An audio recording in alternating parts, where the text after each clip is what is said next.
ആഴ്ചപ്പാട്, അതെ, കാഴ്ചപ്പാട്. കാഴ്ചപ്പാടിലേക്ക് എല്ലാ മാന്യ പ്രേക്ഷകർക്കും സ്വാഗതം. ഇടുക്കിയിലെ ഭൂവിഷയങ്ങളും ഒപ്പം മൂന്നാറിലേക്കുള്ള പതിറ്റാണ്ടുകൾ പഴക്കമുള്ള പാതയും വീണ്ടും തർക്കത്തിലാണ്.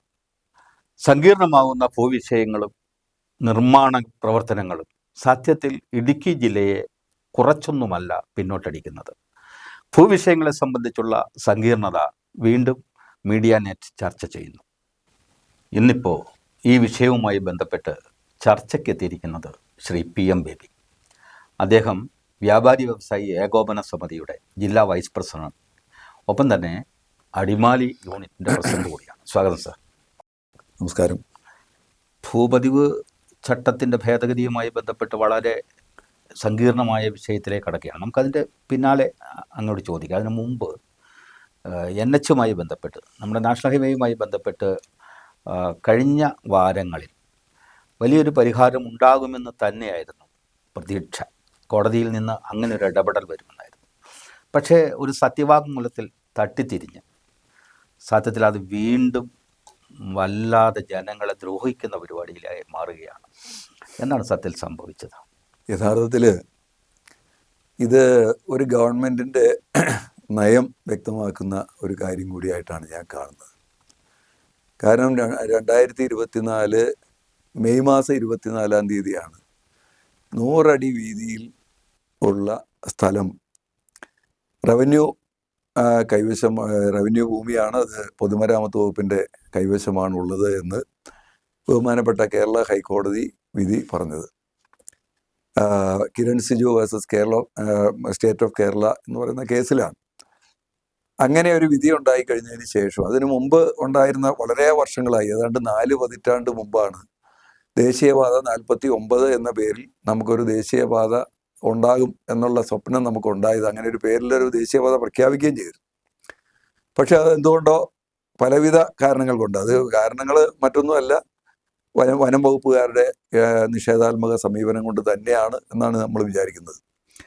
എന്തായാലും അതിനുശേഷം ഇപ്പോൾ 2024 എത്തിയപ്പോഴേക്കും നേര്യമംഗലം മുതൽ പള്ളിവാസൽ വരെയുള്ള ഈ ഭാഗം 12 മീറ്റർ വീതിയിൽ നിർമ്മിക്കുന്നതിന് വേണ്ടി അതൊന്ന് ഭംഗിയാക്കി, അതിന് റിട്ടേണിംഗ് വാളുകളും അതുപോലെ തന്നെ ഫിലിം സൈഡിലും നല്ല രീതിയിൽ നമ്മൾ വാഹനങ്ങൾക്ക് അപകടം ഉണ്ടാകാത്ത തരത്തിലുള്ള ഭിത്തികളെല്ലാം പണിതുകൊണ്ട് വളരെ നല്ല ഒരു റോഡ് നിർമ്മിച്ച് കിട്ടും. 2 വരി നല്ല പാത, 12 മീറ്റർ വീതി എന്ന് പറയുമ്പോൾ നല്ല പാത ഉണ്ടാകും എന്ന് പ്രതീക്ഷിച്ചിരിക്കുമ്പോഴാണ് ഇങ്ങനെ 100 അടി വീതിയിലുള്ള സ്ഥലം ഇതുപോലെ PWDയുടെ പൊതുമരാമത്ത് വകുപ്പിൻ്റെ കയ്യിലുണ്ടെന്ന് അറിയുന്നത്. നമ്മൾ ഈ ദേശീയപാത സംരക്ഷണ സമിതി എന്ന പേരിൽ സർവ്വ കക്ഷികളും ചേർന്നുകൊണ്ട്, അതിന് ഇടത് വലത് രാഷ്ട്രീയ വ്യത്യാസങ്ങളില്ലാതെ, സമുദായ വ്യത്യാസങ്ങളില്ലാതെ വ്യാപാരി വ്യവസായ ഏകോപന സമിതി നേതൃത്വം കൊടുത്തുകൊണ്ട് സംഘടിപ്പിച്ച ഒരു സംവിധാനമാണ് ദേശീയപാത സംരക്ഷണ സമിതി. എനിക്ക് ഒന്ന് ഇടപെട്ടോട്ടെ. ഈ നേര്യമംഗലം തൊട്ട് പള്ളിവാസൽ വരെ എന്ന് അങ്ങ് സൂചിപ്പിച്ചല്ലോ. അവിടെ ഈ നേര്യമംഗലം തൊട്ട് വളറ വരെയല്ലേ സത്യത്തിൽ ഈ 14 കിലോമീറ്ററിലല്ലേ 100 അടി ബാധകം? അധികവും പള്ളിവാസൽ വരെ ബാധകമാണ്. നേര്യമംഗലം മുതൽ പള്ളിവാസൽ വരെ ഉണ്ട്. നേര്യമംഗലം മുതൽ പള്ളിവാസൽ വരെ 100 അടി വീതിയിലുള്ള സ്ഥലം രാജഭരണകാലത്ത് 1932 കാലഘട്ടത്തിലാണ് ഈ റോഡിന് വേണ്ടി ഇത്രയും സ്ഥലം അങ്ങനെ വിജ്ഞാപനം പുറപ്പെടുവിക്കുന്ന 1932-ലാണ്. അതെ, തിരുവിതാംകൂർ മഹാരാജാവിന്റെ കാലത്താണ്. രാജാവിന്റെ കാലത്ത് അത്രയും ദീർഘവീക്ഷണം ഉണ്ടായി എന്നുള്ളത് നമ്മളെ അത്ഭുതപ്പെടുന്ന കാര്യമാണ്. ഇന്ന് അത്രയും വീതി ആവശ്യമില്ല. 6 മീറ്റർ വീതി, അതായത് 6 മീറ്റർ എന്ന് പറയുമ്പോഴത്തേക്കും 15 അടി വീതി മതിയെന്നാണ് മറ്റേ ഫോറസ്റ്റ് ഡിപ്പാർട്ട്മെന്റ് ഗവൺമെന്റിൽ സമ്മർദ്ദം ചെലുത്തുന്നത്. നമ്മളാകെ ആവശ്യപ്പെടുന്നത് ഈ 100 അടി വീതിയിൽ 30 അടി വീതിയിൽ അത് ഡെവലപ്പ് ചെയ്യണം എന്ന് മാത്രമേ ഉള്ളൂ. ബാക്കി 70 അടി വീതിയും ഈ റോഡിൻ്റെ അരികിൽ റവന്യൂ പുറമ്പോക്കുള്ളപ്പോഴാണ് അതിനെതിരെ ഒരു ബിനാമിയെ കൊണ്ട് കേസ് കൊടുപ്പിച്ചിട്ടുള്ളത്. അപ്പോൾ ഈ 2024 ഇങ്ങനെ ഒരു വിധി ഉണ്ടായിക്കഴിഞ്ഞപ്പോൾ തന്നെ നമ്മൾ എല്ലാ കക്ഷികളും ചേർന്നുകൊണ്ട് ദേശീയപാത സംരക്ഷണ സമിതിയുടെ നേതൃത്വത്തിൽ നമ്മൾ സമീപിച്ച് ഇടതുപക്ഷ മന്ത്രിമാർ, MLA-മാർ, MP-മാർ, അതുപോലെ ഈ ഇടുക്കിയുടെ മന്ത്രി ശ്രീ റോഷി അഗസ്റ്റിൻ അടക്കമുള്ള ആളുകൾ വനം മന്ത്രിയെയും റവന്യൂ മന്ത്രിയെയും അതുപോലെ അവസാനം മുഖ്യമന്ത്രിയെയും കണ്ട് സംസാരിക്കുകയുണ്ടായി. അങ്ങനെ സംസാരിച്ച് ഏതാണ്ട് 1 വർഷം നീണ്ട പ്രയത്നത്തിൻ്റെ ഫലമായിട്ടാണ് ഇത് 12 മീറ്റർ വീതിയിൽ മറ്റുള്ള സ്ഥലങ്ങളിലേതുപോലെ തന്നെ ഈ പറഞ്ഞ 14.5 കിലോമീറ്റർ ദൂരം പള്ളിവാസൽ മുതൽ നേര്യമംഗലം മുതൽ വളറ വരെ വികസിപ്പിക്കാം എന്നുള്ള ധാരണയിലെത്തുകയാണ് ഉണ്ടായത്. അങ്ങനെയാണ് അവിടെ പണി ആരംഭിച്ചത്. അങ്ങനെയാണ് പണി പണി ആരംഭിച്ചത്. ആ പണി ആരംഭിക്കുമ്പോൾ യാതൊരുവിധ തടസ്സങ്ങളും ഉണ്ടാവില്ല എന്ന് ഗവൺമെൻറ്, അത് വേണു സാറ് ചീഫ് സെക്രട്ടറി ആയിട്ടിരിക്കുമ്പോൾ മുഖ്യമന്ത്രിയുടെ നേരിട്ടുള്ള നിർദ്ദേശത്തിൻ്റെ ഫലമായി അദ്ദേഹം ഞങ്ങൾക്ക് ഉറപ്പ് തന്നതാണ്. ഇത് 12 മീറ്റർ വീതിയിൽ വികസിപ്പിക്കും. ബാക്കിയുള്ള ഉറപ്പ് കോൺട്രാക്ടർക്ക് കിട്ടിയിട്ടുണ്ട്, നാഷണൽ ഹൈവേ അതോറിറ്റിക്ക് കിട്ടിയിട്ടുണ്ട്. അതുപോലെ തന്നെ ഈ വനം റവന്യൂ സെക്രട്ടറിമാരെ അവർ വിളിച്ച് പ്രത്യേകം ഒരു മീറ്റിംഗ് കൂടി, ഇനി ഇതിനെതിരെ കോടതിയിലൊന്നും പോകരുത്, സുപ്രീം കോടതിയിലൊന്നും പോയി തടസ്സം ഉണ്ടാക്കരുത് എന്നുള്ള ധാരണയിൽ എത്തിയതാണ്. പക്ഷേ അതിനുശേഷം അപ്പം തന്നെ ഞങ്ങൾക്കൊരു സൂചന കിട്ടിയിരുന്നു, ഇവർ കോടതിയിൽ പോയില്ലെങ്കിലും കേരളത്തിൻ്റെ വനം വകുപ്പ് എന്ന് പറയുന്നത് ഇത്രയും ജനവിരുദ്ധമായ ഒരു വകുപ്പ് വേറെ കേരളത്തിൽ കാണില്ല. അവർ മറ്റു ബിനാമികളെ വെച്ച് കേസിന് പോകാൻ സാധ്യതയുണ്ട് എന്നൊരു സൂചന നമുക്ക് കിട്ടിയിരുന്നു. ആ സൂചന വളരെ കറക്റ്റായിരുന്നു എന്ന് ബോധ്യപ്പെടുന്ന തരത്തിലാണ് തൊടുപുഴക്കാരനായ ഒരു കപട പരിസ്ഥിതിവാദി എന്ന് നമുക്ക് പറയാൻ കഴിയുള്ളൂ. അയാളെ ബിനാമി ആയിട്ട് വെച്ച്, അയാളൊരു BJPയുടെ പഴയ ജില്ലാ സെക്രട്ടറി ആയിരുന്നു, തെരഞ്ഞെടുപ്പിൽ മത്സരിക്കുകയെല്ലാം ചെയ്തിട്ടുണ്ട്. പക്ഷേ ഇടുക്കി ജില്ലയിലെ BJP നേതൃത്വം, പ്രാദേശിക നേതൃത്വം ഒക്കെ അദ്ദേഹത്തെ തള്ളിപ്പറയുകയും അവരൊക്കെ സമരത്തിൽ പങ്കെടുക്കുകയെല്ലാം ചെയ്യുകയുണ്ടായി. പക്ഷെ രാഷ്ട്രീയക്കാരന് വേണമെങ്കിൽ പരിസ്ഥിതിവാദി ആവാം, പരിസ്ഥിതിവാദിക്ക് രാഷ്ട്രീയക്കാരനാവാൻ, രണ്ടും ഒന്നിച്ചു കൊണ്ടുപോകാം. അതെ, അയാള് കേരള സംസ്ഥാന പരിസ്ഥിതി സെല്ലിന്റെ BJPയുടെ നേതാവാണെന്നാണ് കേൾക്കുന്നത്. എന്തായാലും അയാളൊരു കേസ് കൊടുക്കുകയും ആ കേസിന്റെ ഫലമായി കോടതിയിൽ കേസ് വന്നപ്പോൾ ശരിക്കും 100 അടി വീതിയിൽ സ്ഥലമുണ്ട് എന്ന് ഹൈക്കോടതിയുടെ ഡിവിഷൻ ബെഞ്ച് മുഹമ്മദ് മുഷ്താഖിൻ്റെയും ജസ്റ്റിസ് മുഹമ്മദ് മുഷ്താഖും അതുപോലെ നമ്മുടെ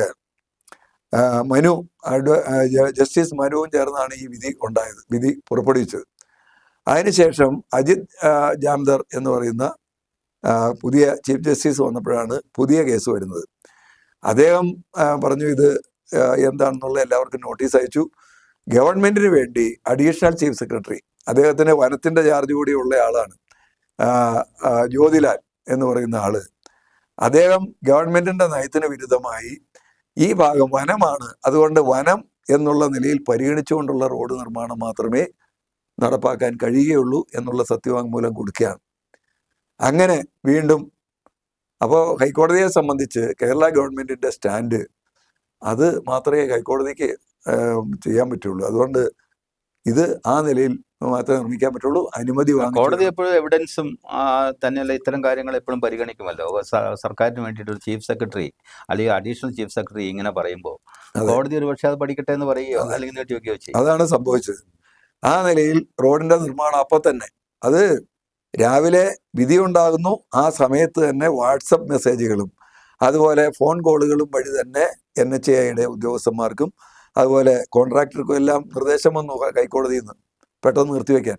കാരണം ഗവൺമെന്റിന് വേണ്ടി ഹാജരായ, ഫോറസ്റ്റിന് വേണ്ടി ഹാജരായ നാരായണൻ പറഞ്ഞത് അവിടെ ആകെ കുഴപ്പമാണ്, അവിടെ മലയിടിക്കുന്നു, റോഡ് ഇടിച്ചു കളയുന്നു, അതുപോലെ മരങ്ങൾ യാതൊരു നിയന്ത്രണവുമില്ലാതെ മുറിച്ചു കളയുന്നു എന്നുള്ള ആശങ്ക വരുത്തുന്ന ആവശ്യമാണ് ഗവൺമെന്റ്.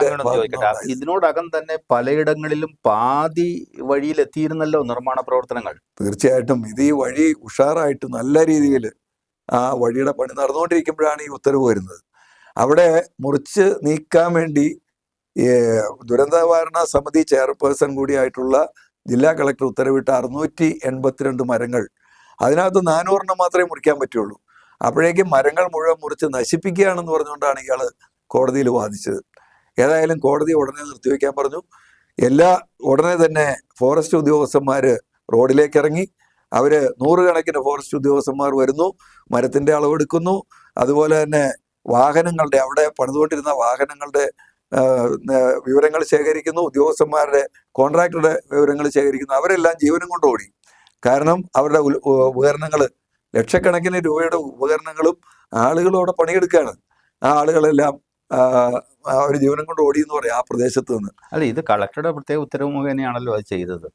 അല്ല, കളക്ടറുടെ ഉത്തരവ് മുഖേന ചെയ്ത കാര്യങ്ങള് ഹൈക്കോടതിയിൽ ഗവൺമെന്റ് പോലും ഒന്നും ചെയ്യാനാവില്ലെന്നാ പറയുന്നത്. കാരണം ഇത് ഈ ബാധിതമായിട്ട് അല്ലെങ്കിൽ ആ ദുരന്തവുമായി ബന്ധപ്പെട്ടാണല്ലോ. അതെ, ദുരന്ത നിവാരണ നിയമം എന്ന് പറയുന്നത് അതിന്റെ മേലെ ഈ കേരള സംസ്ഥാനത്തെ ഒരു നിയമത്തിനും നിൽക്കാൻ കഴിയില്ലെന്നാണ് ദുരന്ത നിവാരണ നിയമം പറയുന്നത്.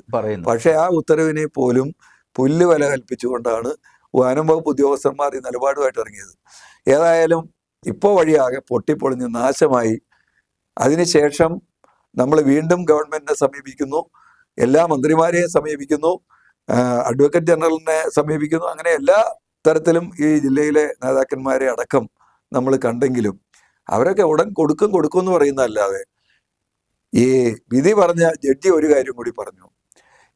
ഈ നിരോധന ഉത്തരവ് ഞങ്ങൾക്ക് ഈ റോഡ് പണി തടസ്സപ്പെടുത്താൻ ഉദ്ദേശമില്ല, ഹൈക്കോടതിക്ക് ഉദ്ദേശമില്ല. അതുകൊണ്ട് എത്ര പെട്ടെന്ന് ഒരു അഫിഡവിറ്റ് തന്നാലും അപ്പോൾ തന്നെ നിരോധനം നീക്കി തന്നേക്കാം. അത് ആദ്യം 21/8 വെച്ചു, അതിനുശേഷം 18/9 ഡേറ്റ് മാറ്റിവെച്ചു. അല്ല, 18/9 വലിയ പ്രതീക്ഷയായിരുന്നല്ലോ നിങ്ങൾക്ക് ഉൾപ്പെടെയുള്ള സംഘടനകൾക്ക്. തീർച്ചയായിട്ടും പ്രതീക്ഷയായിരുന്നു. ഇവരെല്ലാം അങ്ങനെയാണ് നമ്മളെ പറഞ്ഞ് വിശ്വസിപ്പിച്ചത്. ഞങ്ങൾ മന്ത്രിയുടെ ഓഫീസിലേക്ക് മാർച്ച് നടത്താൻ തീരുമാനിച്ചതാണ്. അപ്പൊ 7-10 ഇനി ഒരു പ്രതീക്ഷ വളരുകയല്ലേ? ഇനിയിപ്പോ 7-10 വീണ്ടും മാറ്റിവെച്ചിരിക്കുകയാണ്.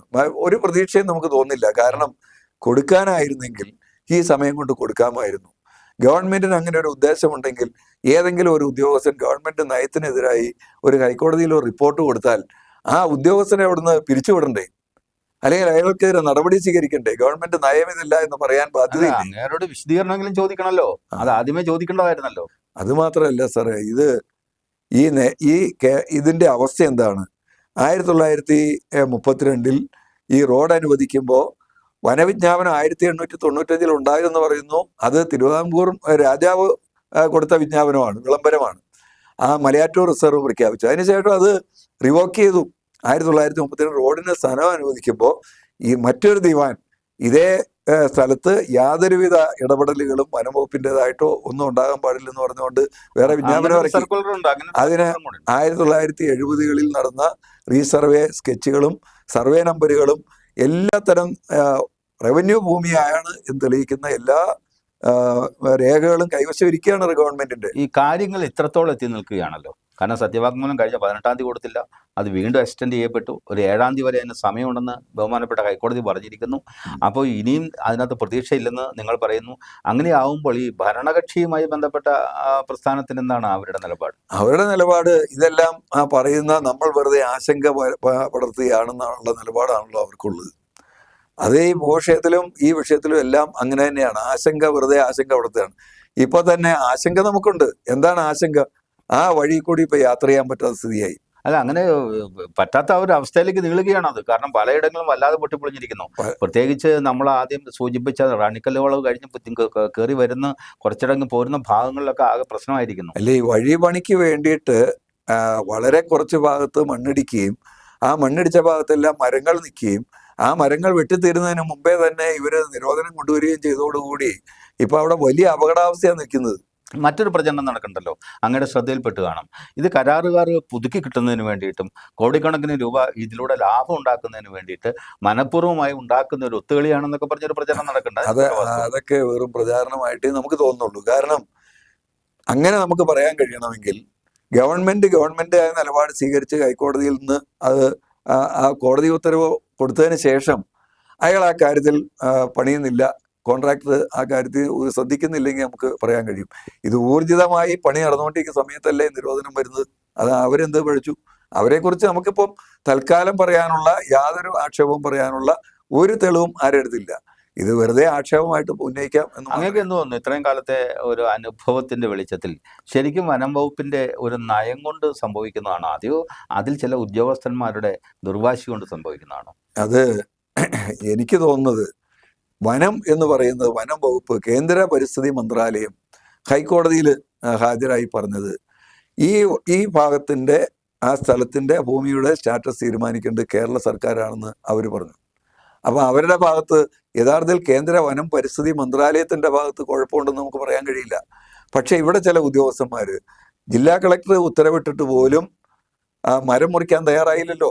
ധിക്കാരപരമായ നിലപാടല്ലേ ഇപ്പൊ സ്വീകരിച്ചത്? അങ്ങേക്കറിയാലോ, ആ വളറ തൊട്ട് ഈ നേര്യമംഗലം വരെയുള്ള റോഡിലൂടെ നിത്യേന എന്ന വണ്ണം സഞ്ചരിക്കുന്ന ആളാണല്ലോ അങ്ങും ഞാനുമൊക്കെ. അങ്ങനെ സഞ്ചരിക്കുമ്പോൾ സ്വാഭാവികമായിട്ട് കൂട്ടി എടുക്കാൻ പോകുന്ന വീതി എന്ന് പറയുന്നത് എത്രയോ തുച്ഛമാണ് നമ്മൾ കാണുന്നത്. ഈ പറയുന്ന ഇതുപോലെ 12 മീറ്റർ പോലും ഇല്ലല്ലോ, 10 മീറ്റർ കഷ്ടിച്ച് ഒക്കെ ഉള്ളൂ. അതിന് അനുവദിക്കുന്നില്ല എന്ന് പറയുന്നത് സത്യത്തിൽ വളരെ മാരകമാണ്. ഇല്ല, ഇത് ജനാധിപത്യപരമായി തെരഞ്ഞെടുക്കപ്പെട്ട ഗവൺമെന്റാണ് കേരളം ഭരിക്കുന്നതെങ്കിൽ, ജനങ്ങൾക്ക് വേണ്ടിയിട്ടാണ് കേരള സർക്കാർ നിലകൊള്ളുന്നതെങ്കിൽ, ഒരു റോഡിന്റെ പ്രവർത്തനത്തിൽ ഇത്ര നിരുത്തരവാദപരമായ നിലപാട് സ്വീകരിക്കാൻ കഴിയുമോ? എനിക്ക് സംശയമുണ്ട്. ജനങ്ങൾക്ക് വേണ്ടി ഭരിക്കുന്നതാണ് എന്നുണ്ടെങ്കിൽ, വനം വകുപ്പ് എന്ന് പറയുന്നത് എന്താണ്? ഈ ജനങ്ങൾക്ക് വേണ്ടിയിട്ടുള്ള ഭരണത്തിന്റെ ഭാഗമായി വനവും വന്യജീവികളെയും സംരക്ഷിക്കാനുള്ള ഒരു വകുപ്പ് മാത്രമാണ്. അവരല്ലല്ലോ രാജ്യം ഭരിക്കുന്നത്. നമ്മുടെ കേരള സംസ്ഥാനം ഭരിക്കുന്ന വനം വകുപ്പാണ്. ഇതിപ്പോ ഒരു മണിക്കൂറിൽ 1-2 വണ്ടി കടന്നു പോകുന്ന ഒരു റോഡ് മാർഗമാണ് എങ്കിൽ നമുക്ക് വേണമെങ്കിൽ അങ്ങനെയൊക്കെ പലതും പറയും. ഇത് അങ്ങനെയല്ലല്ലോ. ഒരു മണിക്കൂറിൽ 100 കണക്കിന് വാഹനങ്ങളാണ് കടന്നു പോകുന്നത്. 100 കണക്കിന് പതിനായിരക്കണക്കിന് വിദേശ സ്വദേശ സഞ്ചാരികൾ ഉൾപ്പെടെ ഇവിടെ നോർത്ത് ഇന്ത്യയിൽ നിന്ന് അടക്കം വന്ന് നെടുമ്പാശ്ശേരി എയർപോർട്ടിൽ വന്ന് അല്ലെങ്കിൽ മറ്റ് മേഖലകളിൽ നിന്ന് വന്ന് ഈ റോഡിനെ ആശ്രയിച്ച് നമ്മുടെ ജില്ലയുടെ വിവിധ മൂന്നാർ അടക്കമുള്ള ടൂറിസ്റ്റ് കേന്ദ്രങ്ങളിലേക്ക് യാത്ര ചെയ്യുന്ന ആയിരങ്ങളുടെ ജീവൻ വെച്ചാണ് തന്നെ ടൂറിസ്റ്റ് ഡെസ്റ്റിനേഷൻ എന്ന നിലയിൽ വളരെ വലിയ സ്ഥാനമാണല്ലോ മൂന്നാറിനുള്ളത്. ഇതൊക്കെ അറിയാവുന്ന ആളുകളാണല്ലോ ഈ ഫോറസ്റ്റ് ഡിപ്പാർട്ട്മെന്റ് ഒക്കെ. അപ്പൊ എവിടെയൊക്കെയാണ് അവർ ഇടുക്കിയിൽ ഈ ജനവാസം അല്ലെങ്കിൽ ജനജീവിതം ദുസ്സഹമാക്കുന്നതെന്ന് പറഞ്ഞുകൂടാ. ഏതായാലും അത് നമുക്ക് വീണ്ടും ചർച്ച ചെയ്യേണ്ടി വരും, തീർച്ചയായിട്ടും ചർച്ച ചെയ്യേണ്ടി വരും. കാരണം 7-ാം തീയതി വരെ നമുക്ക് അതിന് സമയമുണ്ട്. 7-ാം തീയതി കഴിയുമ്പോൾ അല്ല, അതിനിടയ്ക്കൊന്ന് പറഞ്ഞോട്ടെ, നമുക്ക് 7-ാം തീയതി വരെ സമയമുണ്ടെന്നുള്ളതല്ല. ഈ വരുന്ന ഒക്ടോബർ മാസം 2-ാം തീയതി ഗാന്ധി ജയന്തി ദിനത്തിൽ നമ്മളൊരു വലിയ കൺവെൻഷൻ, ഒരു 500 ആളുകളെങ്കിലും പങ്കെടുക്കുന്ന ഒരു കൺവെൻഷൻ അടിമാലി ക്ലബ്ബ് ഓഡിറ്റോറിയത്തിൽ വെച്ചിട്ടുണ്ട്. അതിലേക്ക് മുഴുവൻ സമുദായ സംഘടനകളുടെയും രാഷ്ട്രീയ പ്രസ്ഥാനങ്ങളുടെയും സാംസ്കാരിക സംഘടനകളുടെയും വ്യാപാരി വ്യവസായികൾ അടക്കമുള്ള ആളുകളെ നമ്മൾ ക്ഷണിച്ചിട്ടുണ്ട്. ഈ കൺവെൻഷൻ തീരുമാനിക്കും ഈ കാര്യത്തിൽ എന്താണ് തീരുമാനം എടുക്കേണ്ടത്, ഈ ജില്ലയിൽ എന്തായിരിക്കും ഇനി അടുത്ത് വരാൻ പോകുന്ന, ഈ ജില്ലയെ ബാധിക്കുന്ന കാര്യമാണിത്, വരാൻ പോകുന്നത് എന്താണെന്നുള്ള കൺവെൻഷൻ തീരുമാനിക്കും. എന്താണ് ഗാന്ധി ജയന്തി ദിനം തന്നെ അത് തെരഞ്ഞെടുക്കാൻ ഒരു കാര്യമുണ്ട്. കാരണം ഗാന്ധിജി എന്ന് പറയുന്നത് നമ്മുടെ രാജ്യത്തിന്റെ ഒരു മാതൃക പുരുഷൻ, രാഷ്ട്രപിതാവാണല്ലോ. അദ്ദേഹത്തിന്റെ ആശയങ്ങൾക്ക്, അദ്ദേഹത്തിന്റെ നിലപാടുകൾക്ക് ഇന്ത്യൻ സംസ്കാരത്തിൽ തന്നെ വലിയ പ്രാധാന്യമുള്ള ഒരു സാഹചര്യമുണ്ട്. അപ്പൊ ആ ഗാന്ധി ജയന്തി ദിനത്തിൽ ഒരു നാടിന് ഗുണമുണ്ടാകുന്ന ഒരു കാര്യം ചെയ്യാം എന്നാണ് ഞങ്ങൾ വിചാരിച്ചത്. അതുകൊണ്ടാണ് അന്ന് അദ്ദേഹം നിയമലംഘന പ്രസ്ഥാനത്തിന്റെയും കൂടി ആളായിരുന്നു. അദ്ദേഹം പറഞ്ഞ ഒരു കാര്യമുണ്ട്, നീതി നിഷേധിക്കപ്പെടുന്ന നിയമങ്ങൾ ലംഘിക്കപ്പെടുക തന്നെ വേണം, അത് ലംഘിക്കാൻ ജനങ്ങൾ തയ്യാറാകണമെന്ന് അദ്ദേഹം പറഞ്ഞിരുന്നു. പക്ഷേ അത് നീതിനിഷ്ഠമല്ലെങ്കിൽ നീതി നിഷേധിക്കപ്പെടുമ്പോഴാണ് ആ നിയമം നിഷേധിക്കപ്പെടുക. അത് നീതിനിഷ്ഠമല്ല എങ്കിൽ അത് തീർച്ചയായിട്ടും നിയമം ലംഘിക്കേണ്ടി വരുമെന്ന് അദ്ദേഹം പറയുന്നത് ന്യായമാണ്. അപ്പോൾ നമുക്ക് ഈ വീണ്ടും 7-ാം തീയതി കഴിഞ്ഞ് ഒരുപക്ഷെ ഈ പുതിയ സത്യവാങ്മൂലം ഉണ്ടാകുമോ, ഇനി അത് ജനങ്ങൾക്ക് അനുകൂലമാകുമോ, കോടതി എന്തു പറയും എന്നതിനെ സംബന്ധിച്ചൊക്കെ ഒരു ആകാംക്ഷ നിലനിൽക്കുന്നുണ്ട്. പ്രത്യേകിച്ച് ഹൈറേഞ്ചുകാരുടെ ജീവിതവുമായി, അവരുടെ സഞ്ചാര സ്വാതന്ത്ര്യവുമായി, അവരുടെ ജനാധിപത്യ അവകാശവും ഒക്കെ ആയിട്ട് ബന്ധപ്പെട്ടാണ് ഇത് നിൽക്കുന്നത്, സംശയമില്ല. എന്നാൽ പോലും അതുകൊണ്ടാണ് അതിപ്പോൾ താൽക്കാലികമായി ആ വിഷയത്തിന് ഇവിടെ വിരാമമിടുകയാണ്. അടുത്ത വിഷയം എന്ന് പറയുന്ന വലിയൊരു വിഷയമാണല്ലോ, കൂടുതൽ സങ്കീർണമായ നമ്മുടെ ഭൂപതിവ് ചട്ടം. അതിൻ്റെ 1960 നിയമം, പിന്നെ 64 ഭേദഗതി, പിന്നീട് തുടർന്നിപ്പോൾ ഉണ്ടായ പുതിയ ഭേദഗതികൾ, ഇതെല്ലാം കൂടി വന്നിട്ട് ഇപ്പോൾ സർക്കാർ എല്ലാം ജനങ്ങൾക്ക് അനുകൂലമാണ്, അതുപോലെ ഓണസമ്മാനമാണെന്ന് പറഞ്ഞത്, പക്ഷെ എന്തൊക്കെയോ തിരുത്താൻ സർക്കാർ തയ്യാറാവുന്നുണ്ടല്ലോ.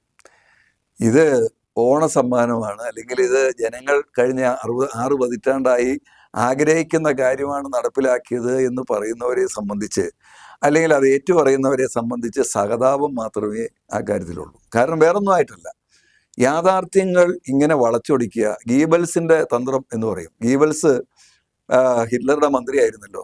അദ്ദേഹം പറഞ്ഞൊരു കാര്യം, 1000 പ്രാവശ്യം ഒരു നുണ നേരാണെന്ന് പറഞ്ഞാൽ, സത്യമാണെന്ന് പറഞ്ഞാൽ അത് സത്യമാണെന്ന് ജനം വിശ്വസിച്ചുള്ളൂ എന്ന് അദ്ദേഹം പറഞ്ഞത്. അതേ നിലപാടാണ്. ശാസ്ത്രതത്വമുണ്ട്, അതങ്ങനെ വിശ്വസിച്ചിരുന്നു ആ കാലത്ത്. അതെ, അദ്ദേഹം അത് വിജയകരമായി നടപ്പാക്കിയതാ ജർമ്മനിയിൽ. അതായത് 1960 ഈ ഭൂമി പതിവ് നിയമത്തിൽ എന്തെങ്കിലും ഒരു വള്ളിയോ പുള്ളിയോ അതിനകത്ത് എന്തെങ്കിലും ഒരു കുറ്റമുള്ളതായി, എന്തെങ്കിലും നിയമപരമായ അപാകതയുള്ളതായി, അല്ലെങ്കിൽ ജനങ്ങൾക്ക് പറ്റാത്തതായിട്ടുണ്ട് എന്ന് പറയാൻ ഈ 6 പതിറ്റാണ്ട് കാലവും ഇപ്പോൾ ഈ നിയമം ഭേദഗതി ചെയ്ത ഗവൺമെന്റിന് പറ്റുന്നില്ലല്ലോ. അല്ലെ അവർ പറയണ്ടേ? ഇത് വെറും 6 പേജുകൾ മാത്രമുള്ള ഈ ആക്ടിന്റെ അല്ല, അതിനകത്ത് കോപ്പിയാണ്. അപാകത ഉണ്ടെന്നും പറഞ്ഞല്ലേ നിങ്ങൾ ഉൾപ്പെടെയുള്ളവർ സമരരംഗത്ത് ഇറങ്ങി? ഇല്ല, നിയമത്തിൽ യാതൊരു അപാകതയും ഇല്ല. ചട്ടങ്ങളിലാണ്. അതല്ലേ നിയമം എന്ന് പറയുന്നത് 1960 പട്ടംതാണുള്ള ഗവൺമെന്റ് കാലത്തുണ്ടായതാണ്. ഈ നിയമം വെറും 9 വകുപ്പുകൾ മാത്രമാണ് ഈ നിയമത്തിലുള്ളത്. ഇതിനകത്ത് യാതൊരു അപാകതയും പറയാനില്ല. ജനങ്ങൾക്ക് ഭൂമി ഉപയോഗിക്കാൻ വേണ്ടി പതിച്ചു കൊടുക്കുന്നു. സംശയമില്ലാതെയും ആശങ്കയില്ലാതെയും ഭൂമി ഉപയോഗിക്കുക എന്നുള്ളത് മാത്രമാണ് നിയമം. അതിൻ്റെ കാതൽ അതായിരുന്നു. അത് തന്നെ മറ്റേ ട്രാവൻകൂർ കൊച്ചിൻ ലാൻഡ് അസൈൻമെന്റ് ആക്ടിന്റെ കോപ്പി തന്നെയാണ് വന്നിരിക്കുന്നത്. അതിനകത്ത് ഒരു തെറ്റുമില്ല. പക്ഷേ 4 വർഷം കൂടി കഴിഞ്ഞ് ആർ ശങ്കർ മന്ത്രിസഭയുടെ കാലത്ത് ചട്ടങ്ങളുണ്ടായി. ചട്ടങ്ങൾ എന്ന് പറയുന്നത് നിയമസഭയിൽ അവതരിപ്പിച്ച് പാസ്സാക്കുന്നതല്ലല്ലോ. അത് നിയമം നടപ്പിലാക്കുന്നതിൻ്റെ നടപടിക്രമങ്ങൾ മാത്രമാണ്. അത് ഒരു എക്സിക്യൂട്ടീവ് ഉത്തരവിലൂടെ നടപ്പിലാക്കാൻ പറ്റുന്ന കാര്യം മാത്രമാണ്. ഇവിടെ അത് എന്തൊക്കെയാ കാട്ടിക്കൂട്ടുമെന്ന് നമുക്ക് തന്നെ നിയമത്തെക്കുറിച്ചും ഈ ചട്ടത്തെക്കുറിച്ചും എല്ലാം സാമാന്യ ബോധമുള്ള ആളുകൾക്ക് മനസ്സിലാകും. ഇവര് ചട്ടം ആദ്യം കൊണ്ടുവരുന്നു, പിന്നെ സബ്ജക്ട് കമ്മിറ്റിക്ക് വിടുന്നു. ഇതേവരെ ഒരു ചട്ടവും ഏതെങ്കിലും സബ്ജക്ട് കമ്മിറ്റി പരിശോധിച്ച ചരിത്രം കേരളത്തിന്റെ നിയമസഭാ ചരിത്രത്തിൽ ഇല്ല. അതൊക്കെ ഉണ്ടാകുന്ന എപ്പോഴാണ്? നിയമം ഉണ്ടാകുന്ന സമയത്താണ്. നിയമം ഉണ്ടാകണമെങ്കിൽ അത് തന്നെ ഇത് നിയമ കാര്യ വിഭാഗം അത് പരിശോധിക്കണം. അതിനുശേഷം ഇന്ത്യയിലെ ഭരണഘടനയ്ക്ക് വിരുദ്ധമായിട്ടുള്ളതല്ല എന്ന് ഉറപ്പാക്കണം. അതിനുശേഷം സബ്ജക്ട് കമ്മിറ്റിക്ക് വിട്ട് വീണ്ടും പരിശോധിക്കും. അതിനുശേഷം തിരിച്ചു വന്നതിന് ശേഷം വീണ്ടും നിയമവകുപ്പ് ഒന്നുകൂടി പരിശോധിച്ചതിന് ശേഷം മാത്രമേ ഇത് മേശപ്പുറത്ത് വരുള്ളൂ. വീണ്ടും നിയമസഭാ സാമാജികർക്ക് ചർച്ച ചെയ്യാൻ അവസരം കൊടുക്കണം. ഇതുപോലുള്ള നിയമങ്ങൾ വരുമ്പോൾ നിയമസഭാ സാമാജികർ മാത്രമല്ല, ജനങ്ങൾ ചർച്ച ചെയ്യാനുള്ള അവസരം കൂടി കൊടുക്കേണ്ടത്. പൂർണ്ണമായ പ്രോസസ്സിലൂടെ കടന്നില്ലെങ്കിലും കാലവിളംബം അത്രയും നേരിട്ടിട്ടുണ്ട്. ഏതാണ്ട് സമയം അത്രയും അതുപോലെ നേരിട്ടല്ലോ. ഇത് 64 ചട്ടം 64 മാത്രമല്ല, പല ചട്ടങ്ങളുണ്ട്. ഏതാണ്ട് 9ഓളം ചട്ടങ്ങളിൽ വീടും കൃഷിയും എന്ന് പറയുന്നുണ്ട്. ആ ചട്ടങ്ങളിൽ 93 വനഭൂമി ക്രമീകരണ ചട്ടം ഇതെല്ലാം ഉണ്ട്. ഇതിനകത്തല്ല ഈ വീടും കൃഷിയും എന്നുള്ള കൂടെ മറ്റാവശ്യങ്ങൾക്കും എന്നുകൂടി ചേർത്താൽ തീരുന്ന പ്രശ്നത്തിനാണ് ഈ മാതിരി പങ്കപ്പാടെല്ലാം. അത് ഈ വ്യാപാരി വ്യവസായ ഏകോപന സമിതിയും ഒപ്പം തന്നെ അതിജീവന പോരാട്ട വേദി തുടങ്ങിയ ഒട്ടേറെ സംഘടനകൾ, ഇതുമായി ബന്ധപ്പെട്ട കർഷക സംഘടനകൾ, കർഷകരെല്ലാം ആവശ്യപ്പെടുന്നത് ഇതര ആവശ്യങ്ങൾക്കും അല്ലെങ്കിൽ മറ്റാവശ്യങ്ങൾക്കൊന്നും മാത്രം എഴുതി ചേർത്താൽ മതിയെന്നാണല്ലോ. പക്ഷെ അത് എന്തുകൊണ്ടാണ് സർക്കാർ ചെയ്യാത്തത്? കൂടുതൽ വ്യാഖ്യാനിക്കപ്പെടും. അതിനെക്കുറിച്ച് ഞാൻ പറയാം. ഇത് 2016 തുടങ്ങിയതാണ്. 2016 8 വില്ലേജുകളിൽ നിരോധനം കൊണ്ടുവന്നായിരുന്നു സാറിന് അറിയാം. NOC നിർബന്ധമാക്കി. 8 വില്ലേജിലെ കാര്യം കോടതിയിൽ ചെന്നപ്പം ഗവൺമെന്റ് അവിടെ പറഞ്ഞത് എന്താ അറിയാമോ? ഞങ്ങൾ ജില്ലയ്ക്ക് സമഗ്രമായ ഒരു നിയമം ഒരു ഉത്തരവ് ഇറക്കാൻ പോകുന്നു.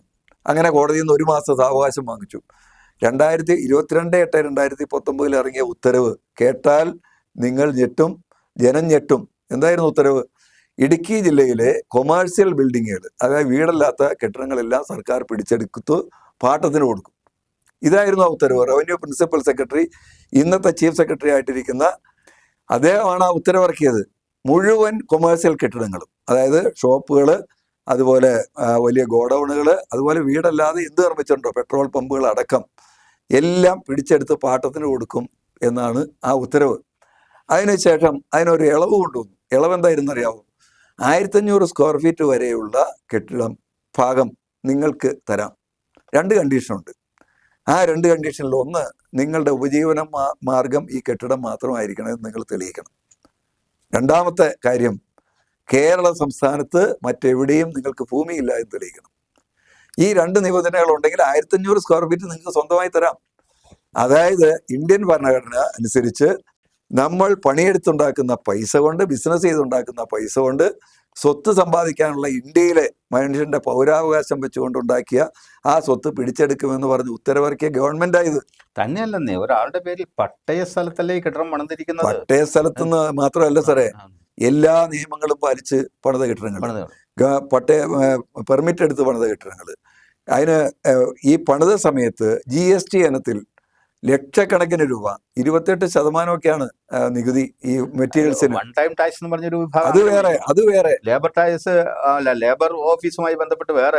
അതുകൊണ്ട് അതെല്ലാം ഒരു 10-12 1 കോടി രൂപയുടെ കെട്ടിടം പണിയുന്ന ഒരാൾക്ക് 10-12 ലക്ഷം രൂപയെങ്കിലും വൺ ടൈം ടാക്സ് ആയിട്ടും ലേബർ സെസ് ആയിട്ടും അടയ്ക്കണം. ഇനി അതിനകത്ത് ഉപയോഗിക്കുന്ന മെറ്റീരിയൽസ് കോസ്റ്റിന്റെ ഒരു 10-20 ലക്ഷം രൂപയെങ്കിലും സർക്കാരിലേക്ക് പോകുന്നുണ്ട്, ഉണ്ട്, ടാക്സ് നികുതിയായിട്ട് പോകുന്നുണ്ട്. പിന്നെ കാലാകാലങ്ങളിൽ നമ്മൾ കെട്ടിട നികുതി അത് അടച്ചുകൊണ്ടിരിക്കുന്നു, പഞ്ചായത്തിന് പോകുന്നുണ്ടല്ലോ. അത് പഞ്ചായത്തിന് അത് പോകുന്നുണ്ട്, കൊമേഴ്ഷ്യൽ ബിൽഡിംഗ് ആണ് ഈ ഭാരിച്ച ടാക്സ്. ഭാരിച്ച ടാക്സ് ആണ്. അപ്പൊ ആ നിലയിൽ ഇതെല്ലാം സർക്കാരിന് കിട്ടിക്കൊണ്ടിരിക്കുമ്പോഴാണ് ഇത് പിടിച്ചെടുക്കുമെന്ന് പറയുന്നത്. ഇത് ആരാണ് ഇവരൊക്കെ? ഈ സംസ്ഥാനം ഭരിക്കുന്ന ആളുകൾ സ്വത്ത് പിടിച്ചെടുക്കാൻ മാത്രം. അതായത് ഒരു ജനാധിപത്യ ഭരണ സംവിധാനത്തിന് കീഴിലെ പലപ്പോഴും ഒരു സമഗ്രാധിപത്യം പോലെ പെരുമാറുന്ന ഭരണാധികാരികൾ എന്ന് പറയുന്നത് ഇത് വെറുതെ ഉദ്യോഗസ്ഥ കാപട്യമല്ലേ സാറേ? ഇത് ഭരണാധികാരികൾ എന്ന് പറയാൻ പോലും ഇവർക്ക് അർഹതയില്ല. ഞാൻ പറയുന്നു, ഉദ്യോഗസ്ഥനെ എഴുതി കൊണ്ടുവരുന്ന കാര്യങ്ങൾ, ഇത്രയും ശുദ്ധ ജനാധിപത്യ വിരുദ്ധമായ കാര്യങ്ങൾ പോലും ഒപ്പിട്ട് കൊടുക്കുന്ന മന്ത്രിമാരും MLA-മാരും ഉള്ള നാടായി നമ്മുടെ കേരള സംസ്ഥാനം അധപ്പതിച്ചു പോയിരിക്കുന്നു. അതാണ് ഇപ്പോൾ സംഭവിച്ചുകൊണ്ടിരിക്കുന്നത്. അതിന്റെ തുടർച്ചയാണ് ഈ കേരള ഭൂപതിവ് ഭേദഗതി. ഇതിനകത്ത് ഇപ്പൊ സർക്കാർ ഭേദഗതി കൊണ്ടുവന്നതിനകത്ത് കേവലമായ ക്രമവൽക്കരണം മാത്രമേ നടക്കുന്നുള്ളൂ. അത് അതിനേക്കാൾ വലിയ തമാശയാണ്. അതായത് ഇതൊരു ക്രമവൽക്കരണ നിയമം മാത്രമാണ്. ഏതാണ് ക്രമവൽക്കരിക്കുന്നത്? ജനങ്ങൾ വിചാരിച്ചു കൊണ്ടിരിക്കുന്ന കാര്യം എന്താ? നിർമ്മാണ സമയത്ത്, വാണിജ്യ നിർമ്മാണങ്ങൾ നടത്തിയ സമയത്ത് എന്തെങ്കിലും തരത്തിലുള്ള ക്രമക്കേടുകൾ ഉണ്ടായിട്ടുണ്ടെങ്കിൽ അത് ക്രമവൽക്കരിക്കാനാണ് നിയമം എന്നാണ് ആദ്യം മുതലുള്ള പ്രചരണം. അതങ്ങനെയാണ് പ്രചരണം. പക്ഷേ അങ്ങനെയുള്ള എന്തെങ്കിലും ന്യൂനതകളോടുകൂടി പണിതിട്ടുള്ള ഒരു കെട്ടിടവും ക്രമവൽക്കരിക്കാൻ പോലും ഇപ്പോഴത്തെ നിയമമില്ല, സംവിധാനമില്ല. ഇപ്പൊ ക്രമവൽക്കരിക്കുന്നത് അതാണ്. 1960 മുതൽ ഇങ്ങോട്ട് എല്ലാ നിയമങ്ങളും പാലിച്ച് നിർമ്മിച്ച കെട്ടിടങ്ങൾ, അതിനകത്ത് യാതൊരു തരത്തിലുള്ള ന്യൂനതകളും ഇല്ല എന്നുണ്ടെങ്കിൽ അത് മാത്രം വീണ്ടും ക്രമവൽക്കരിക്കണം. അത് 95% കെട്ടിടങ്ങളും ആ തരത്തിൽ പെടുന്നവയല്ല. അങ്ങനെ സൗജന്യമായി ക്രമവൽക്കരിച്ചാൽ മതിയെന്ന് ഒരു പ്രചരണം നടക്കുന്നുണ്ടല്ലോ. എവിടെയാണ് അങ്ങനെ പ്രചരണം ഉള്ളത്? 95%. ഇനി ഞാൻ ചോദിക്കട്ടെ, ഇത് ക്രമവൽക്കരിക്കാൻ വേണ്ടി നമ്മളൊരു അപേക്ഷ കൊടുക്കണം. എന്താണ് അപേക്ഷ കൊടുക്കുമ്പോൾ നമ്മൾ പറയേണ്ടത്? നമുക്ക് തെറ്റുപറ്റി പോയിട്ടുണ്ട് അല്ലേ? അതുകൊണ്ട് ക്രമവൽക്കരിച്ച് തരണം, ദയവായി തരണം. മാത്രമല്ല അതിന്റെ അടിയിൽ ഒരു അഫിഡവിറ്റ് എഴുതി കൊടുക്കുന്നുണ്ട്. ഞാൻ ഈ തരുന്ന തെളിവുകളെല്ലാം ഇത് ശരിയായ രീതിയിൽ നിർമ്മിച്ചതാണെന്നുള്ളതിനുള്ള തെളിവുകളെല്ലാം ഞാൻ നൽകുകയാണ്. 6-7 കാര്യങ്ങൾ ഗവൺമെന്റ് പറയുന്നുണ്ട്. അതിനകത്ത് എവിടെയെങ്കിലും എന്തെങ്കിലും പിഴവ് പറ്റിയിട്ടുണ്ടെങ്കിൽ എൻ്റെ ഈ ഭൂമി പട്ടയം റദ്ദ് ചെയ്ത് സർക്കാരിന് ഏറ്റെടുക്കാവുന്നതാണ് എന്നുകൂടി എഴുതി കൊടുക്കുകയാണ്. ഇതൊരു ജനാധിപത്യ രാജ്യത്ത് അംഗീകരിക്കാൻ പറ്റുന്ന കാര്യമാണ്. പിന്നെ ഫീസിന്റെ കാര്യം, 3000 സ്ക്വയർ ഫീറ്റ് വരെയുള്ള വീടുകൾക്ക് ഒഴിവാക്കിയാലും ഈ അഫിഡവിറ്റ് കൊടുക്കണം നമ്മൾ, വേണ്ടേ? അല്ല, അതൊരു വലിയ ഗണിയാണെന്ന് തോന്നുന്നു. പിന്നെ വലിയ ഗണിയല്ലേ? ഭരണഘടനാപരമായി മനുഷ്യന് കിട്ടിയ സമ്പത്ത് ഏതെങ്കിലും രേഖകൾ തെറ്റിപ്പോയാൽ ഉടനെ പിടിച്ചെടുക്കാനുള്ള അധികാരം ഗവൺമെന്റ് വാങ്ങുന്നതാണ്. ഇത് യഥാർത്ഥത്തിൽ എന്താണെന്നറിയാമോ? ജനങ്ങൾക്ക് പട്ടയം കൊടുത്ത് അവരുടെ ഭൂമിയിൽ അവർക്ക് ആവശ്യമുള്ള, ജനങ്ങൾക്ക് ജീവിച്ചു പോകാൻ സാമൂഹിക ആവശ്യങ്ങൾക്ക് വേണ്ടിയിട്ടുള്ള കെട്ടിടം നിർമ്മിക്കാനുള്ള നിയമമല്ല. ഇതുവരെ ഉണ്ടായിരുന്ന അങ്ങനെയുള്ള അധികാരങ്ങളെല്ലാം തിരിച്ചു പിടിക്കുന്ന, അങ്ങനെയുള്ള അവകാശങ്ങളെല്ലാം കോടതിയിൽ പോലും ചോദ്യം ചെയ്യാൻ പറ്റാത്ത നിലയിൽ തിരിച്ചു പിടിക്കുന്ന നിയമമാണിത്. ഒരു കാലത്ത് എങ്ങനെയോ ഞങ്ങൾ നിങ്ങൾക്ക് പട്ടയമൊക്കെ തന്നുപോയി, ഇനിയിപ്പോൾ ആ പട്ടയങ്ങളൊക്കെ നേരിട്ട് ചോദിക്കാൻ പറ്റത്തില്ല, അതുകൊണ്ട് ഇൻഡയറക്റ്റ് ആയിട്ട് ചില വഴികളിലൂടെ. അല്ല, ഇപ്പൊ നിയമനിർമ്മാണം നടത്തിയപ്പോൾ 2 കാര്യം സംഭവിച്ചു. ഒന്ന്, കേരള സംസ്ഥാനത്തെ മുഴുവൻ ഭൂമിയും, അത് പട്ടണ പ്രദേശങ്ങളിൽ 10 ലക്ഷം 20 ലക്ഷം രൂപ ന്യായവില നിശ്ചയിച്ചിട്ടുള്ള, സർക്കാർ നിശ്ചയിച്ചിട്ടുള്ള ഭൂമി പോലും വെറും കൃഷിഭൂമിയായി മാറി. നിയമനിർമ്മാണം വന്നപ്പോൾ തന്നെ അത് വന്നു. അല്ല, അതിപ്പോ ഈ ബാങ്കുകാരൊക്കെ വലിയ പ്രതിസന്ധിയിലാവുമല്ലോ. ഇപ്പം കൃഷിഭൂമിയായി മാറിക്കഴിഞ്ഞപ്പോൾ എന്താ സംഭവിക്കുന്നത്? അതിനകത്തെ വീടുകൾ, ഈ ഭൂമി, ജനപദങ്ങൾ രൂപപ്പെട്ട്, പട്ടണങ്ങൾ രൂപപ്പെട്ട്, അവിടെയൊക്കെ വലിയ മുന്തിയ പട്ടണത്തിന്റെ വിലയും കാര്യങ്ങളൊക്കെ ആണല്ലോ വാല്യൂ. കട്ടപ്പന ടൗണിൽ ഒരു സെന്റ് സ്ഥലത്തിന് 10 ലക്ഷം രൂപയാണ് ഫെയർ വാല്യൂ. അവിടെ ഒരാള് നിലം പുരയിടമാക്കാൻ വേണ്ടി 36 ലക്ഷം രൂപ കൊടുത്തിട്ടാണ് നിലം പുരയിടമാക്കി അവിടെ ഒരു കെട്ടിടം വെച്ചത്. ഇപ്പൊ അയാൾ എല്ലാ ചട്ടം ലംഘിച്ചു എന്നുള്ളതിന് അയാൾ എല്ലാ പെർമിറ്റോടും കൂടി നിർമ്മിച്ച കെട്ടിടമാണ് കേട്ടോ, 40 ലക്ഷം രൂപ അടയ്ക്കണം. ഇതാണ് സാഹചര്യം. ഇത് കേരള സംസ്ഥാനത്ത് ഇതുപോലെ ഇത് എന്തൊക്കെ സംഭവിക്കുന്നറിയോ? ജനങ്ങൾ ഇതുപോലെ വളരെ വലിയ പ്രശ്നത്തിലാവും. ഇപ്പം ഞാനൊരു കാര്യം കൂടി പറയാം. 10 ലക്ഷം രൂപ അടയ്ക്കണമെന്ന് ഒരാൾക്ക് ഒരു നോട്ടീസ് കിട്ടുകയാണ്, നിങ്ങൾക്ക് 10 ലക്ഷം രൂപ അടയ്ക്കണം. ഇയാൾക്ക് ഈ കെട്ടിടം ഇപ്പൊ നിലവിൽ പൈസ ഇല്ലെങ്കിൽ ഈ കെട്ടിടം പണയം വെച്ച് അല്ലെങ്കിൽ ബാങ്കിൽ നിന്ന് വായ്പ എടുത്ത് നിന്ന് പൈസ അടയ്ക്കാമെന്ന് വിചാരിച്ച് നടക്കില്ല. കാരണം എന്താ? ഇത് നിയമവിരുദ്ധമായി കഴിഞ്ഞു. ഇപ്പം ഒരു ബാങ്കുകാരനും വായ്പ കൊടുക്കൂല നിയമവിരുദ്ധമായി കെട്ടിടത്തിന്, ഒരു കാരണവശാലും കൊടുക്കില്ല. ഇനി വിൽക്കാന്ന് വിചാരിച്ചു, ഏതെങ്കിലും ഒരു ഭാഗം വിറ്റിട്ട് പൈസ അടച്ചേക്കാം, നടക്കുമോ? ഏതെങ്കിലും തരത്തിൽ ബാധ്യതയുള്ള ഒരു ഭൂമിയും വിൽക്കാൻ നിയമമില്ല, അതിന് ആധാരം ചെയ്യാൻ പറ്റില്ല. ബാധ്യതയുള്ള ഭൂമിയെ ആധാരം ചെയ്യാൻ പറ്റില്ല. നിയമപ്രശ്നങ്ങളുള്ള ഒരു ഭൂമിയും ആധാരം ചെയ്യാൻ പറ്റില്ല. അപ്പൊ കേരള സംസ്ഥാനത്തെ അതുപോലെ വളരെ മോശമായ ഒരു അവസ്ഥയിലേക്ക് ഒരു നിയമനിർമ്മാണത്തിൽ കൂടി എത്തിച്ചിരിക്കുക. ഇതൊന്നും ആവശ്യമില്ല. 2019 ഡിസംബർ 17 മുഖ്യമന്ത്രി വിളിച്ചുകൂട്ടിയ സർവകക്ഷി യോഗമുണ്ട്. കേരള സംസ്ഥാനത്തെ ഇന്ന് നിയമസഭയിൽ പ്രാതിനിധ്യമുള്ള മുഴുവൻ കക്ഷികളും പങ്കെടുത്ത CPIയും BJPയും ഒഴികെയുള്ള മുഴുവൻ കക്ഷികളും അവർ അഭിപ്രായം പറഞ്ഞു. BJP അഭിപ്രായം പറഞ്ഞില്ല. CPI മാത്രം റവന്യൂ കൈവശം വെച്ചിരിക്കുന്ന പാർട്ടിയാണല്ലോ. അവർ മാത്രമാണ് ആ കാര്യത്തിൽ എതിർപ്പ് പ്രകടിപ്പിച്ച് ബാക്കി മുഴുവൻ കക്ഷികളും പറഞ്ഞത് 1964 ചട്ടം 4 അതുപോലെ ചട്ടങ്ങളിൽ എന്തെങ്കിലും കുഴപ്പമുണ്ടെങ്കിൽ ഭേദഗതി ചെയ്യണമെന്നാണ് പറഞ്ഞത്. നിയമം ഭേദഗതി ചെയ്യാൻ ആരും ആവശ്യപ്പെട്ടിട്ടില്ല. എന്തിനാണ് നിയമം ഭേദഗതി? ഒരു കുഴപ്പമില്ലാത്ത നിയമം ഭേദഗതി ചെയ്യേണ്ട ആവശ്യമുണ്ടോ? ഈ നിയമത്തിൽ ഏത് ചട്ടങ്ങൾ വേണമെങ്കിലും മുൻകാല പ്രാബല്യത്തോടെയോ പിൽക്കാല പ്രാബല്യത്തോടെയോ ചട്ടങ്ങൾ ഭേദഗതി ചെയ്യാനുള്ള, ചട്ടങ്ങൾ നിർമ്മിക്കാനുള്ള അധികാരം 7(1) വകുപ്പ് പ്രകാരം ഈ നിയമത്തിൽ തന്നെ കൊടുത്തിട്ടുണ്ട്. 2012 എന്തൊക്കെയോ കാര്യങ്ങൾ ബോധ്യപ്പെട്ടതുപോലെയാണല്ലോ കഴിഞ്ഞ ദിവസങ്ങളിലെ പ്രതികരണങ്ങൾ. ഏത് ആർക്ക്? സർക്കാരിന് ബോധ്യപ്പെടാൻ, സർക്കാരിൽ ഇത് വായിച്ചു നോക്കാൻ ഈ ഉദ്യോഗസ്ഥൻ എഴുതി കൊണ്ടുവന്ന ഈ ചട്ടങ്ങൾ വായിച്ചു നോക്കാൻ കെൽപ്പുള്ള MLA-മാരുണ്ടെങ്കിൽ, അങ്ങനെ കുറച്ചു പേരുണ്ടായിരുന്നു, അവരെല്ലാം ആ കാര്യത്തിൽ എതിർപ്പും പറഞ്ഞിട്ടുണ്ട്. ഉണ്ടായിരുന്നെങ്കിൽ ഇങ്ങനെ സംഭവിക്കില്ല. UDF-ന്റെ നേതാക്കന്മാരോട് നമ്മൾ ചോദിച്ചു, എന്തുകൊണ്ടാണ് നിങ്ങൾ ഇത്രയും ജനവിരുദ്ധമായൊരു നിയമം നിങ്ങൾ പാസ്സാക്കിയത്? ഇതിനകത്ത് പറയുന്ന ഒരു ക്ലോസ് എത്ര ജനവിരുദ്ധമാണെന്നറിയാമോ?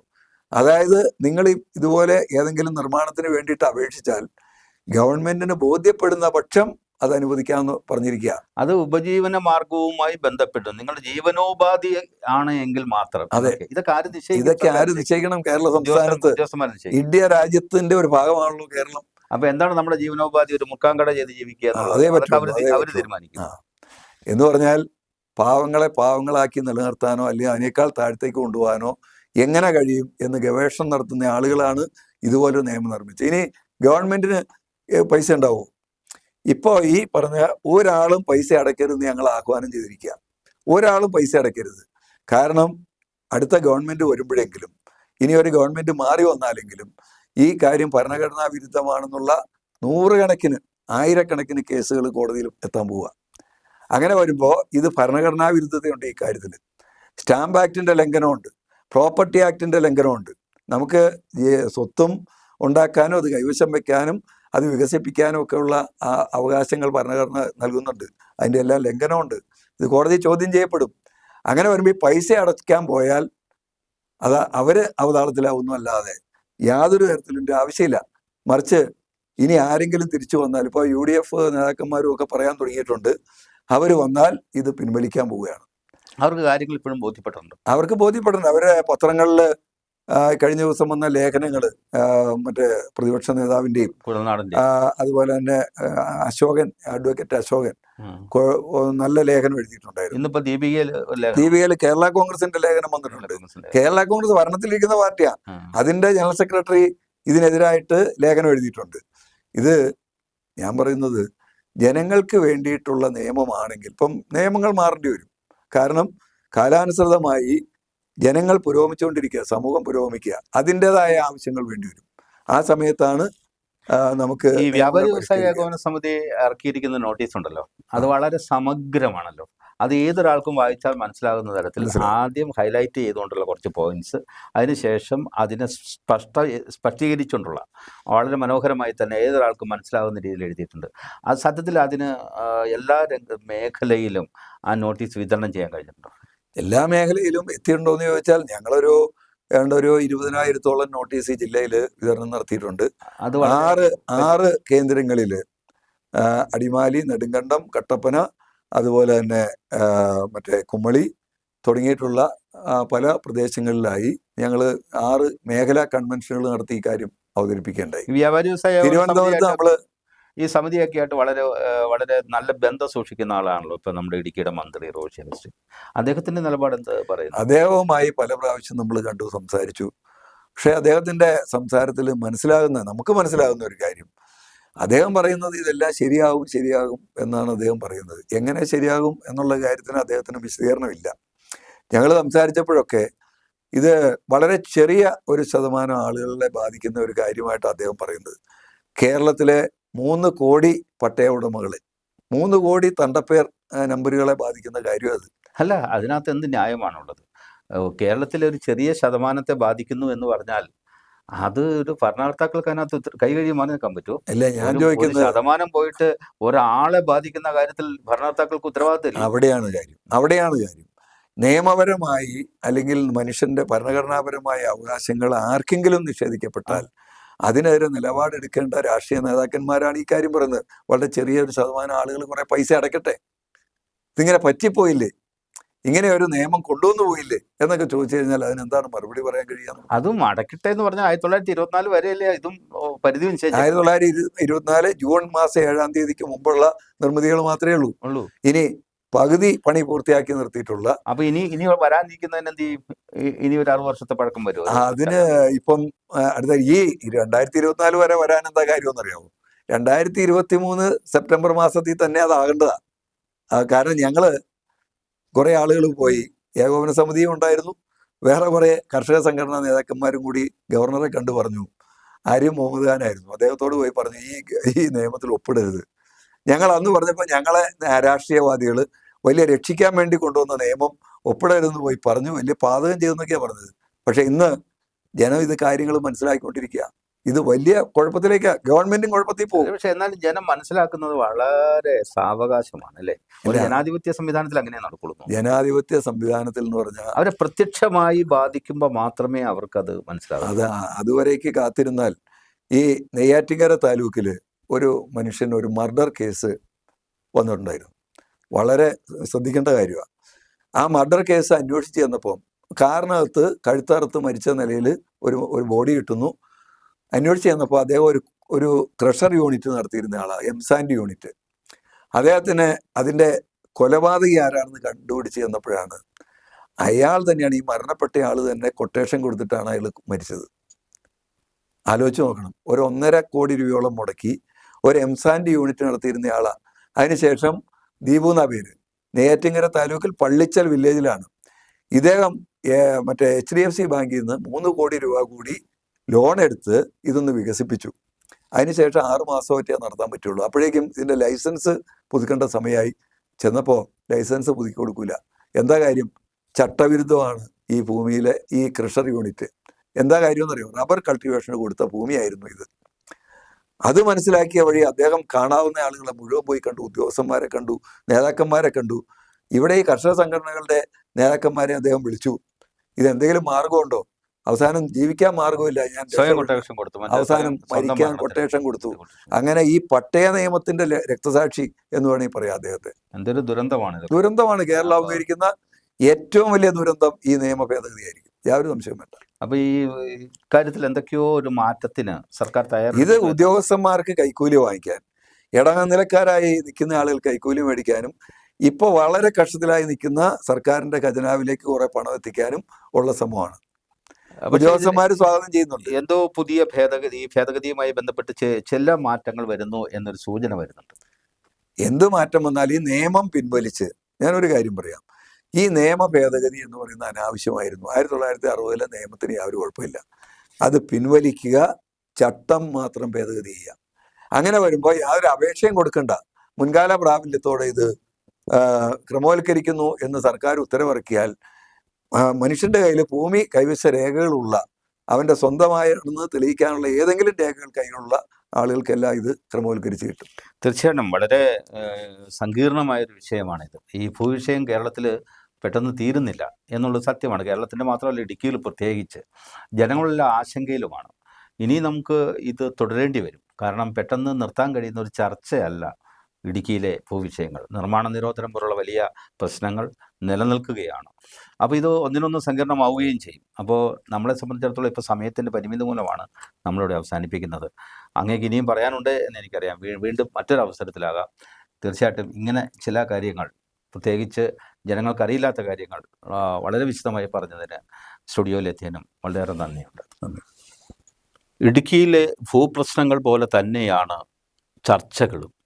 അത് അനന്തമായി നീളുകയാണ്. പരിഹാരമില്ലാതിരിക്കുന്നിടത്തോളം കാലം നാം ചർച്ചയും തുടരും.